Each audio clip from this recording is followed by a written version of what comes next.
At least 3 people have died after a truck bomb exploded on a key bridge connecting Crimea to Russia, according to Moscow. Ukraine has taken back 2,434 square kilometers of territory since its counteroffensive began last month, according to its president. Austrian candidates wrap up their last campaign rallies as voters head to the polls on Sunday for the first round of the presidential elections. 7 people have died after a huge explosion at a petrol station in County Donegal in the northwest of the Republic of Ireland, with a number of people still missing. At least 3 people have died in an explosion on a key bridge connecting Crimea to Russia, according to Moscow. The Kerch Bridge is both symbolic to the Kremlin and a key route for Moscow to sustain its forces in the southern part of Ukraine, including ferrying supplies. Russia's National Anti-Terrorism Committee claimed the explosion was caused by a truck bomb that caused a fire and the collapse of a section of the bridge. Authorities have limited commuter traffic across Europe's longest bridge, which spans 19 kilometers and has been operating since 2018. Moscow has also created a government panel to deal with the aftermath of the attack. Ukrainian troops have continued to regain ground in their counteroffensive that began last month. But several explosions shook Kharkiv, Ukraine's second-largest city, early Saturday morning. And Russian forces seem to be gaining momentum in the Ukraine-controlled industrial town Bakhmut.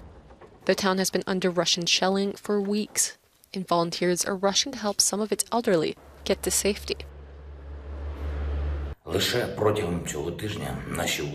This week alone, our soldiers liberated from the Russian pseudo-referendum area 776 square kilometers of territory in the east of our country and 29 settlements, including 6 in Luhansk region. In total, 2,434 square kilometers of our land and 96 settlements have already been liberated since the beginning of this offensive operation. Moscow has responded to Ukraine's president allegedly calling for preemptive strikes against Russia in an online event. A statement that Kyiv later clarified was a mistranslation of a call for preventive action. Zelensky called on his Western masters to launch a preemptive nuclear strike on Russia. Therefore, this man demonstrated another evidence of threats coming from the Kyiv regime, for which the special military operation has been launched to neutralize them. The war is also deepening Ukraine's humanitarian crisis. Many localities are lacking even the most basic services. The International Monetary Fund has announced it will provide the country over 1 billion euros in support. Desperate residents line up for aid in Ukraine, as many of the people in the Kharkiv region are now almost entirely dependent on humanitarian aid. Around half of the population in the retaken areas, which account for more than 73,000 people, have received food assistance, according to the UN. No town better represents the struggle for survival than Isium. In Isium, some 8,000 to 9,000 people remain there in that town. That's down from its original population of around 46,000 people. And those remaining are completely dependent on humanitarian aid to survive. Markets and shops in Isium have been destroyed or are closed. Families gather in the main town square to exchange their possessions and supplies to meet their basic needs. According to the UN, around 140,000 people have remained in the areas where control has shifted. And they have limited access to electricity, gas, water, food, and medical services. The UN's top human rights body has voted to appoint a monitor to scrutinise reported rights abuses in Russia. The measure was approved by the 47-member UN Human Rights Council in Geneva. It's the first time a rapporteur has been appointed to investigate rights issues in a permanent member of the Security Council. For years, we've been witnessing a steady deterioration in the human rights situation in the Russian Federation, which has accelerated in recent months. Recent draconian laws aimed at stifling independent media and undesirable organisations, harsh sanctions for anyone who questions the government, while the large number of people arrested in connection with demonstrations are some recent examples of a systematic policy of repression. Since Russia invaded Ukraine, thousands of people have been detained for protesting against the war and the recent partial mobilization mandate. The UN vote came shortly after the Russian rights group Memorial became a joint winner of the Nobel Peace Prize. Russia's UN ambassador in Geneva condemned the move as a despicable document aimed at pressuring his country.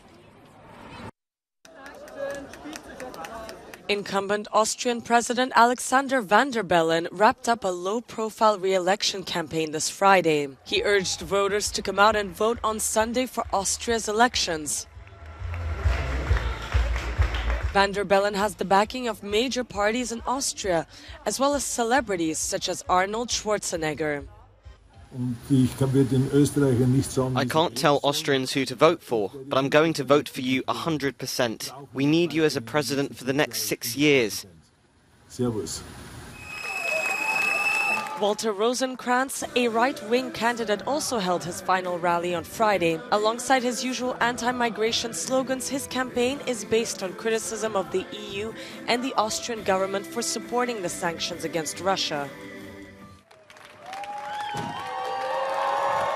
On the left, Marco Pogo, the country's youngest ever presidential candidate at 35 years old. The punk rocker is the founder of the satirical Beer Party due to his promises of installing a beer fountain in the center of Vienna.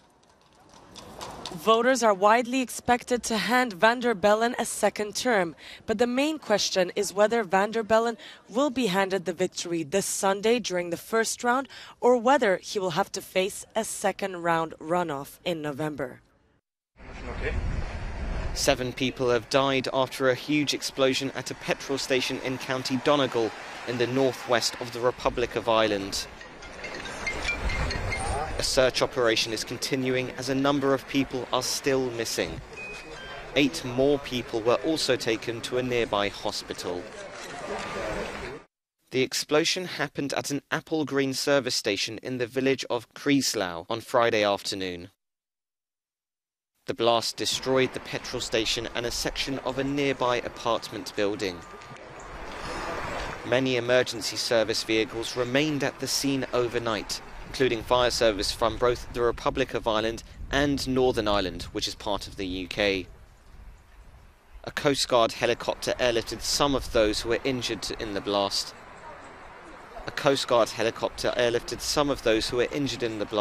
To be treated in Dublin. The Football World Cup trophy has arrived in France, who are the current champions, 6 weeks before the start of the competition. The cup, which is estimated to be worth over €100,000, stands almost 40 centimetres high and weighs just over 6 kilos. It's undergoing a tour of all 32 competing nations before heading to the hosts, Qatar. The popular Festival of Lights has opened in Berlin with massive installations on landmark structures around the German capital. The festival is in its 18th year, with locations such as the famous Brandenburg Gate and Potsdamer Platz being lit up by artists. This year's concept focused on reducing lighting costs by 75%. It is running under the motto of Vision of Our Future. The US East Coast's largest pop culture convention, the New York Comic Con, is being held this weekend. Among thousands of attendees, many dressed up in iconic characters or decided to design and wear costumes of their own. After COVID disruptions last year and the event being cancelled in 2020, Comic Con attendees were happy to take part in the largely restriction-free event. For the first time since its restoration, a famous portrait of Vincent Van Gogh is on display outside of his home country. In 2020, a yellow varnish was removed from the painting, which had muted the original artwork.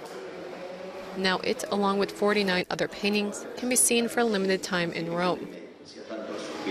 We try through the works that we have chosen from the Kröller-Müller Museum to tell Van Gogh's story in its entirety, starting from his first works that he made in 1881, when he decided that he definitely wanted to be a painter, realized that that was his path, and started working.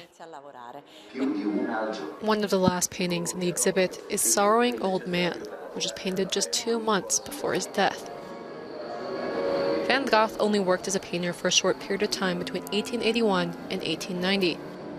And the display comes just a couple of months after the 170th anniversary of his birth.